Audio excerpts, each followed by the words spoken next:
Então, o Thomson ele propôs aí essa estrutura, tá? Para o átomo. Você tem um objeto maciço, maior, né, bem grande, e aí colado nesse objeto você tem as bolinhas ali, que são os elétrons, que são definidos aí como possuidores de cargas negativas. Tá? Esse modelo aqui, por esse formato, ele foi chamado de modelo de pudim com passas, né? Que é o que a gente está vendo nessa figura aqui. Isso aqui não é exatamente um pudim, não, mas o modelo ele foi conhecido, ele ficou famoso por esse nome aí. Você tem uma estrutura densa, pesada e grande, e aí colado nessa estrutura você tem bolinhas menores, que seriam os elétrons, né? E aí esse modelo pro átomo proposto por Thomson, ele veio da seguinte experiência que o Thomson fez. Ele pegou um tubo, chamado tubo de raios catódicos, se produz aqui dentro desse tubo raios que são chamados de raios catódicos, porque eles são gerados aí por essa diferença de potencial que você produz entre um catodo, né, que é uma estrutura carregada negativamente, e um anodo, uma estrutura carregada positivamente. Tá? Na verdade, na época de Thomson, né, essa classificação de positivo e negativo ainda não existia, né, porque foi justamente ele que descobriu os elétrons, que são as partículas que saem aqui do catodo, né, e são deslocados dentro desse tubo aqui para o anodo. Tá? Então, ele percebeu que quando você ligava uma bateria nessa estrutura, a diferença de potencial que você produzia aqui fazia com que esse raio conduzisse partículas muito leves, tá, desse lado para o lado de cá. Essas partículas elas tinham uma massa, mas era muito leve. Tá? E foi a partir daí que o Thomson descobriu, né, a existência do elétron. Tá? Ele percebeu que no meio desse raio aqui fluíam, né, partículas, essas partículas são os elétrons, ele chamou de elétron. Deixa eu ver quem está chamando.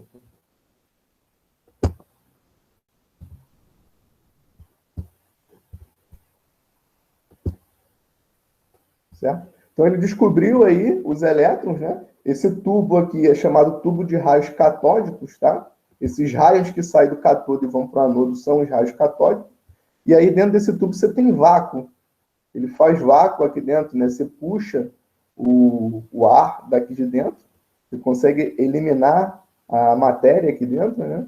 E aí qualquer presença de matéria que você observe acontecendo aqui, você pode concluir que tem relação com esse raio, né?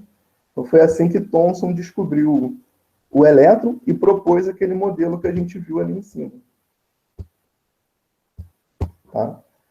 Então ele supôs que a estrutura de um átomo tivesse essa configuração que a gente está vendo aqui. E aí, com a evolução, né, do estudo da natureza atômica da matéria, aí, o Rutherford, que é o próximo que a gente vai falar, ele percebeu uma coisa muito interessante, né, aí no átomo de um modo geral, né, percebeu que existia aí um erro, né, não um erro, né, mas um ponto em discordância com o que se observava experimentalmente na estrutura atômica aí definida por Thomson. Tá? Então, o modelo de Rutherford, que é esse que a gente vai ver aqui agora, ele mostra o seguinte: o átomo ele é formado por um núcleo, tá? Um núcleo positivamente carregado. Tá? Na época de Rutherford já se sabia que esse núcleo era formado por prótons e nêutrons. Tá? Na verdade, foi mais ou menos nessa mesma época aí que a existência de prótons e nêutrons começou a ser formulada e observada. Tá? Então, o Rutherford, o modelo dele é o seguinte: você tem um núcleo positivo, tá? Esse núcleo a gente sabe hoje que é formado por nêutrons, que são partículas neutras, né, que não tem carga, e prótons, que são partículas positivas. Então, esse núcleo é um núcleo positivo. Tá? E aí, orbitando no entorno desse núcleo, você tem os elétrons. Tá? Então, o modelo de Rutherford mostra que, na verdade, o átomo não é uma estrutura densa, uma estrutura massiva, né, maciça. É uma estrutura vazada, uma estrutura aberta. Tá? Esse desenho que a gente está vendo aqui, ele está meio fora de escala, né? Porque a gente está vendo o elétron aqui do mesmo tamanho do núcleo, mas isso não é, né, o que se observa na prática, né? O elétron ele é muito menor do que o núcleo, tá? É coisa aí de pelo menos 4.000 vezes menor, né? Porque você tem prótons e nêutrons ali, a depender do tamanho desse núcleo aqui, esse elétron é da ordem de 4.000 vezes menor, tá? Então, o que o Rutherford mostrou é que aquela estrutura maciça lá proposta por Thomson, na verdade, ela não estava de acordo com as experiências aí que o Rutherford fez, tá? E aí, qual foi a experiência que o Rutherford fez? Ó, esse é o modelo de Thomson, que considera o átomo aí uma estrutura maciça. E esse é o modelo de Rutherford, né, onde o átomo ele tem aí um formato que parece os planetas, né, rodeando o Sol. Por isso que esse modelo aqui ele foi chamado de modelo planetário. Assim como o modelo de Thomson foi chamado, né, foi apelidado de modelo de pudim com passas, esse aqui também recebeu um nome. Então, o nome que deram para esse modelo aqui é o modelo planetário, porque você tem um núcleo, que seria aí como se fosse o Sol, né? E aqui os elétrons orbitando como se fossem os planetas no entorno do Sol. Então, esse modelo foi chamado de modelo planetário. E de que maneira que o Rutherford chegou à conclusão de que essa seria a estrutura da matéria, né, do átomo? Ele fez o seguinte, ele pegou uma folha de ouro, isso aqui que a gente está vendo aqui, esse retângulo, é uma folha de ouro, tá? Você tem uma estrutura bidimensional, né? Tem uma largura, uma altura, a espessura é bem menor do que a altura e a largura, um negócio bem fino, e daí ele fez radiação gama, aliás, raios alfa, né? Radiação alfa, colidir com essa estrutura, tá? Então, o que se esperava, de acordo com o modelo de Thomson, né, é que quando essa partícula alfa que sai daqui colide nessa estrutura, bate nessa parede, ela deveria refletir, né?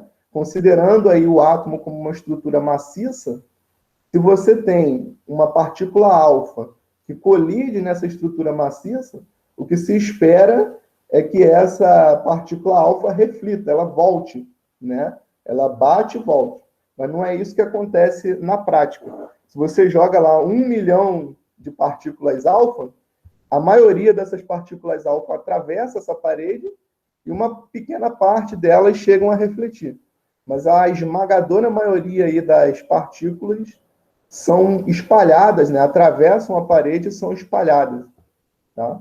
Então, com isso, Rutherford concluiu que a estrutura atômica da matéria, na verdade, ela é vazada, né? Ela não é um objeto maciço. Ela tem ali aberturas, né? Então, se a gente for olhar para essa estrutura aqui do átomo, né? Esse núcleo aqui, a dimensão desse núcleo é da ordem de 10 a menos 15 metros. Uma coisa bem pequena, né? Enquanto que o átomo como um todo é da ordem de 10 a menos 10 metros. Então você vê que aí o espaço vazio que compõe o átomo, né, ele é bem considerável, né? Ele é bem grande. Imagina que de 10 a menos 15, que é a dimensão aí do tamanho de um núcleo, você tem 10 a menos 10 para o tamanho do átomo. O resto que tem no meio é vazio, né? Então, isso mostra que o átomo, na verdade, ele é bem vazado, né? Ele é bem vazio. Aí foi essa experiência que mostrou isso, tá? Então, esse é o experimento aí de Rutherford. Foi o experimento que ele fez lá mais ou menos em 1911, já no século XX, né? Para mostrar aí a estrutura, né? Para discutir a estrutura atômica da matéria. Essa circunferência que a gente está vendo aqui prendendo as partículas, né? Isso aqui é chumbo, uma parede de chumbo. O chumbo é bem denso, né? Então as partículas elas meio que ficam ali, né, agarradas e tal.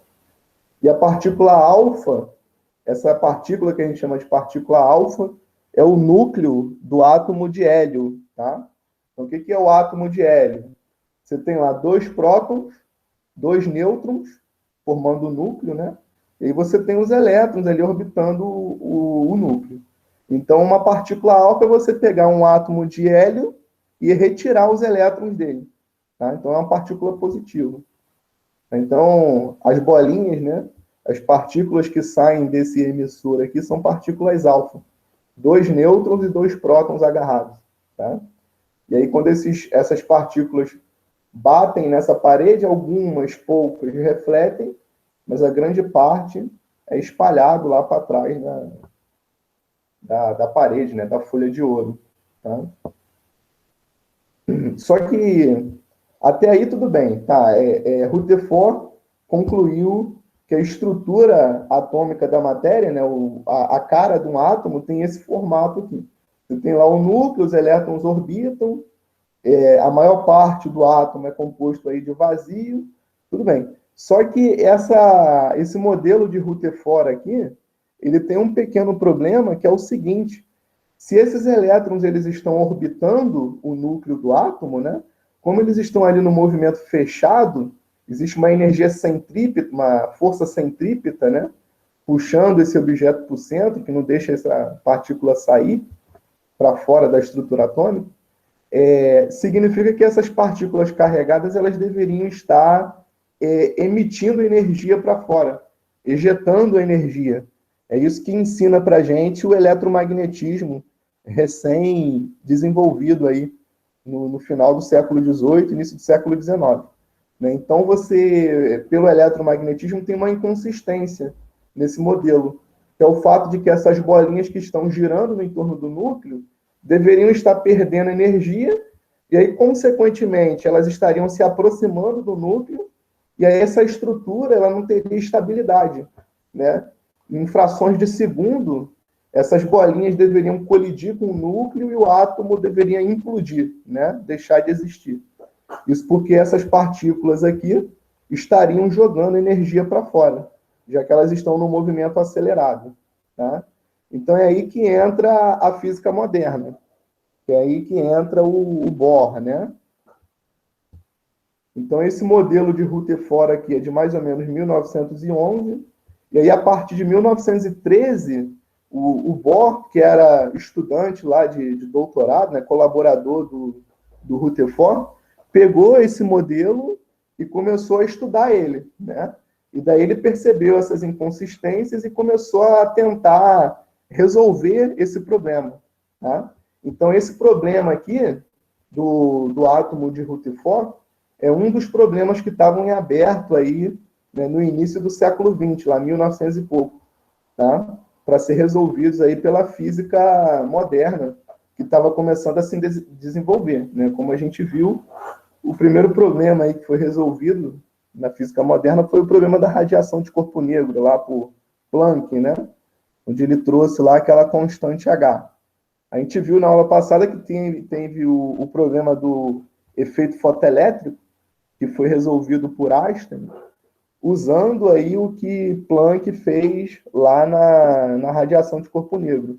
Ele usou a ideia que Max Planck introduziu, né, na resolução do problema da radiação de corpo negro para resolver o problema do efeito fotoelétrico. E aí, agora em 1913, o Bohr vai de novo pegar a ideia de Max Planck para poder resolver essa inconsistência que tem aqui no modelo de Rutherford. Tá?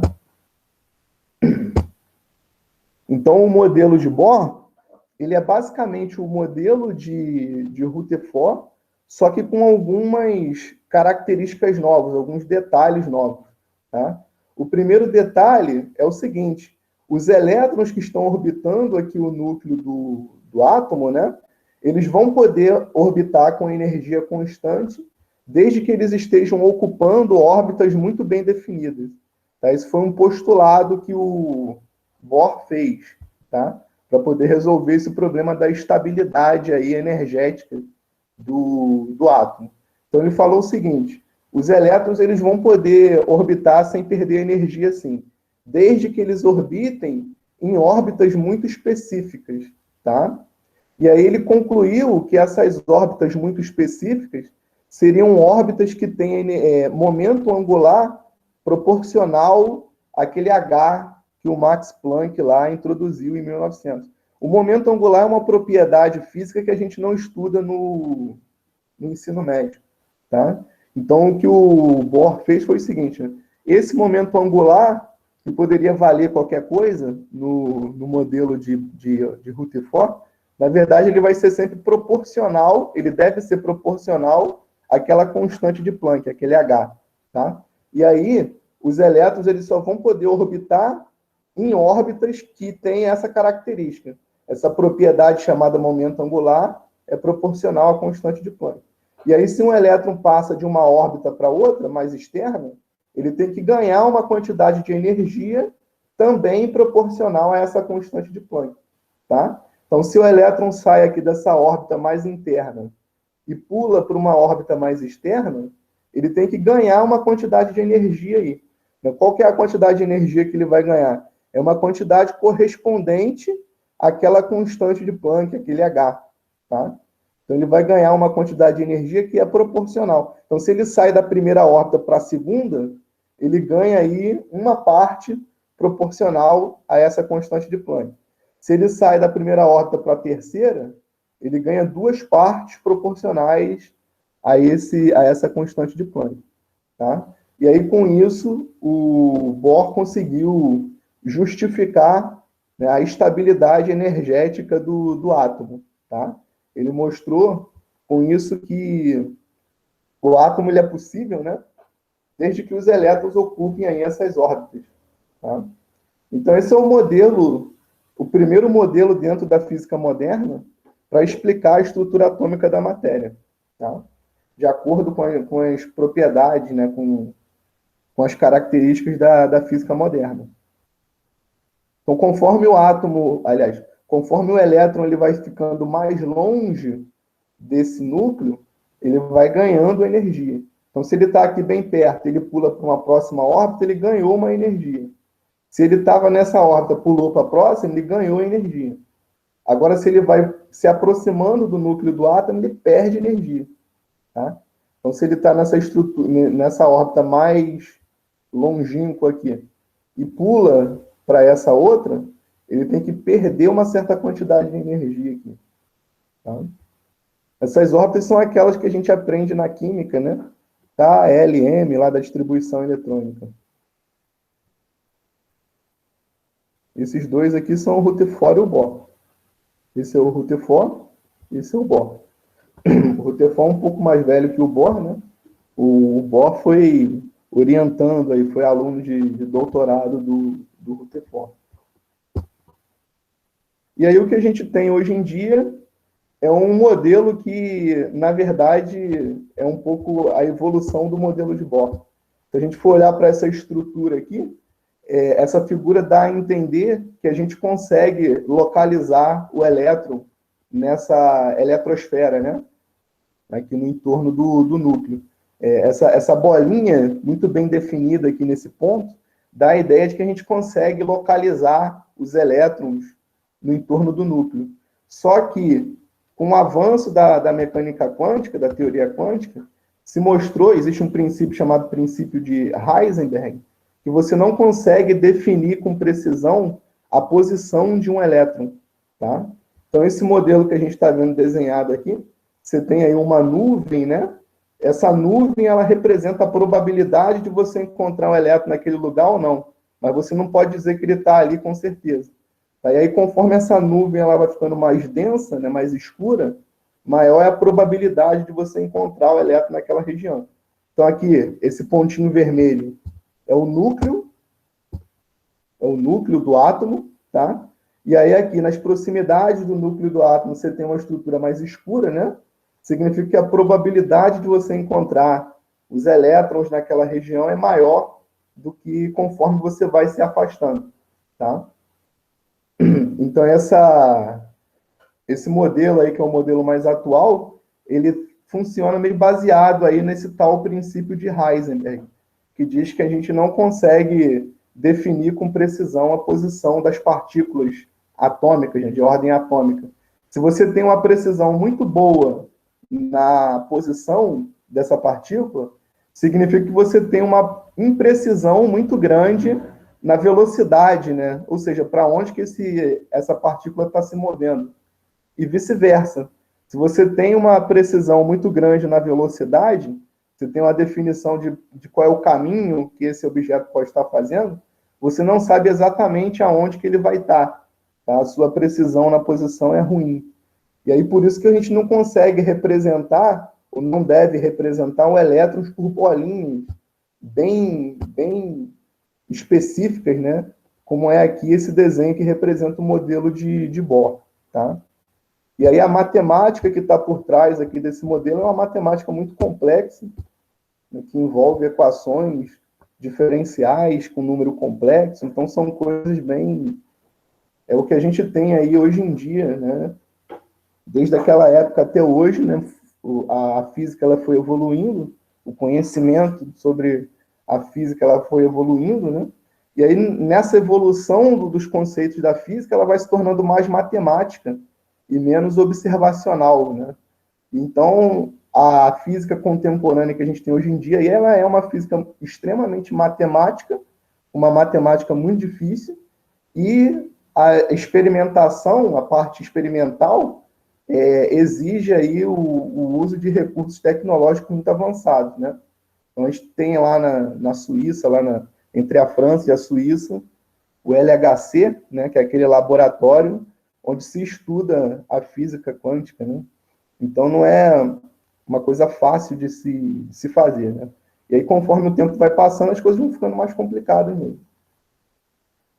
Então, esse é o modelo mais atual que a gente tem aí hoje em dia sobre a estrutura atômica.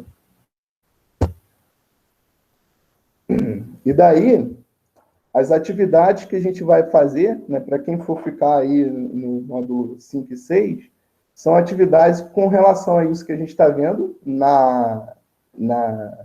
aqui, né, na física moderna. Então, eu vou passar umas atividades lá bem conceituais e também a gente vai fazer umas atividades de revisão do conteúdo que a gente viu no módulo 1, 2 e 3 também, tá? Então, a minha ideia, na verdade, eu nem sei se eu vou poder fazer isso ou não, por enquanto eu estou só planejando, ainda vou conversar com a coordenação e ver se eu posso fazer isso, dar uma aula de revisão numa semana, e aí na outra semana eu passo uma atividade para vocês fazerem. E aí não necessariamente precisa ter aula síncrona nessa semana da atividade, tá? E aí a gente vai levando até o final do ano letivo, tá? Então a gente vai fazer aí pelo menos uma atividade com esse conteúdo da física moderna. Ainda falta um assunto, né? Que é a relatividade, que eu vou dar ainda na próxima aula. E aí, quando eu tiver concluído todo o conteúdo da física moderna, a gente vai fazer uma atividade sobre isso e depois a gente vai revisar os conteúdos do primeiro, segundo e terceiro módulo. Ok?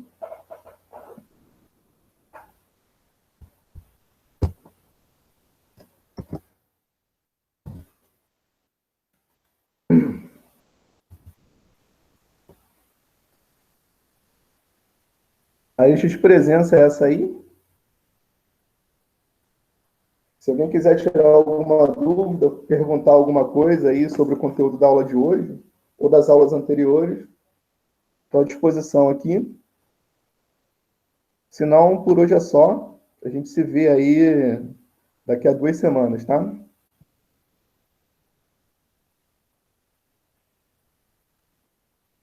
Bom dia.